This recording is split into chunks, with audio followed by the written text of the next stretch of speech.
once again from ShortMeTina.com with my daily recap. Today's Tuesday, so happy Tuesday.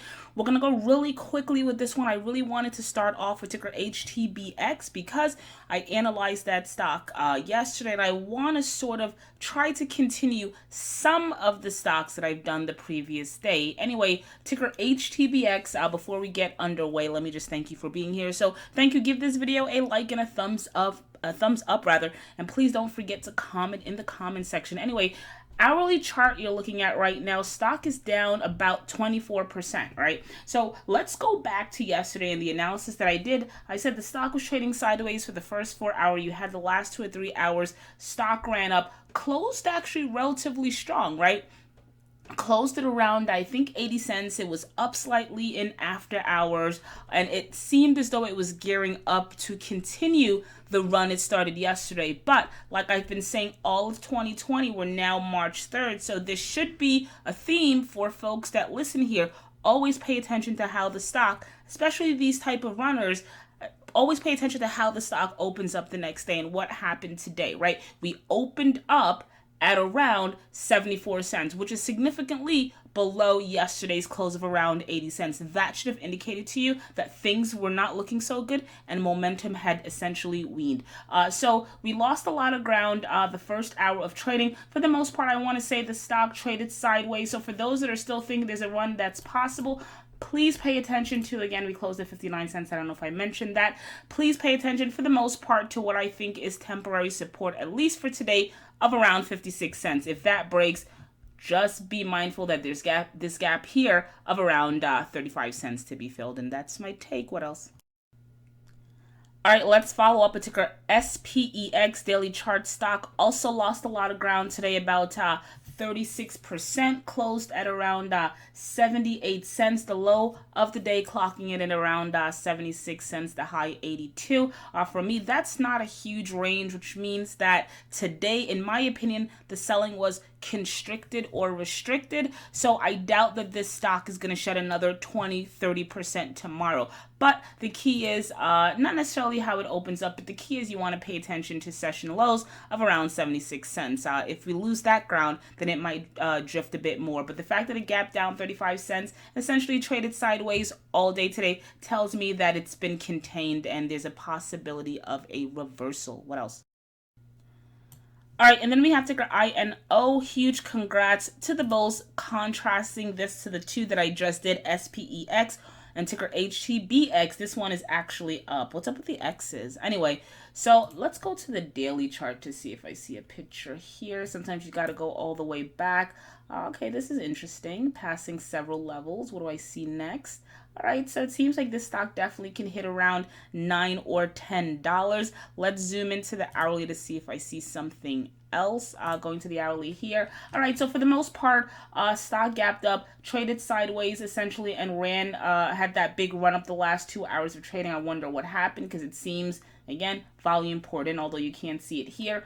Closed at $7.42. It's actually up an additional 20% in after hours. I see a quote close to $9, $8.95 to be exact. Let's zoom out right now. So $8.95 gets us somewhere around around here.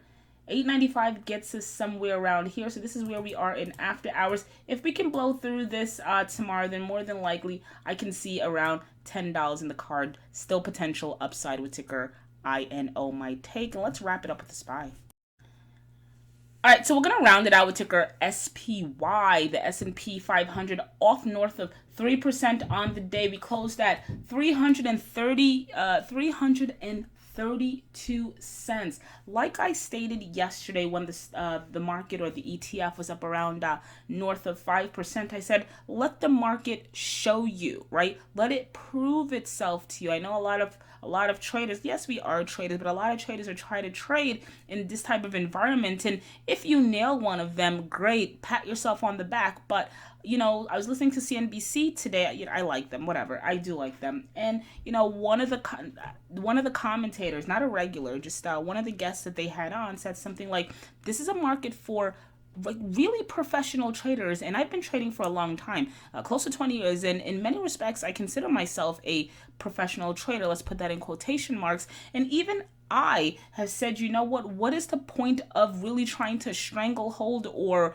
fight this market? Why not take the path of least resistance? And a market being down 12% in 5 to 7 trading days, then up 4% another day, and down 3. It's very hard, right? It's very hard to trade those sort of minute to minute, sorts of price fluctuations. So I'm not sure why folks are trying to catch things.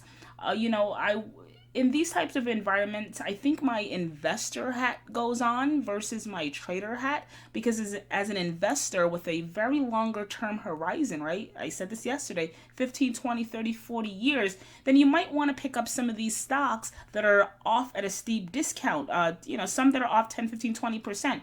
Ironically enough, and I'm going to wrap it up here, ironically enough, there are some stocks, in my opinion, that are still extremely high considering the correction that we just experienced last week. So there's still stocks out there, in my opinion, although it's down some from their high, are still too high or too rich for my blood. So there are some where you can pick up a deal, and if you see some, if you're an investor, explore that.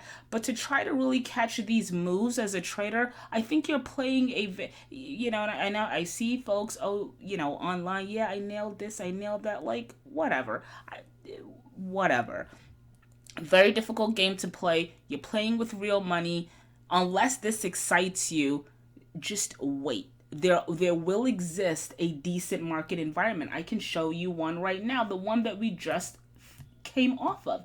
Look at that clear uptrend, right? That's easy to trade. That's relative. You see the market directionally, it's going up, right? There's no necessarily any second guessing. You can see it's in a clear uptrend.